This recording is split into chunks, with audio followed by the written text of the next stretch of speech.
سادس حاجة الشبكة دي تتلغى من القاموس بقى بعد غلاء الذهب والأسعار دي، والناس عايزة تتجوز يا عيني، والشباب نفسها تتجوز وخايفة، والبنات نفسها تتجوز بس العنوسة كمان كترت. كله كتير، البنات والشباب كتير بس الجواز بقى صعب قوي. الغوا الشبكة والغوا جهاز العروسة الكتير، ما تجحفوش الأهالي. والمغالاة كمان، والأسعار بقت يعني مش لطيفة خالص.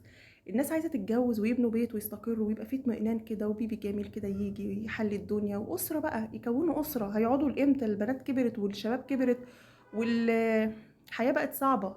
سهلوا في الأمور واصفروا بذات الدين.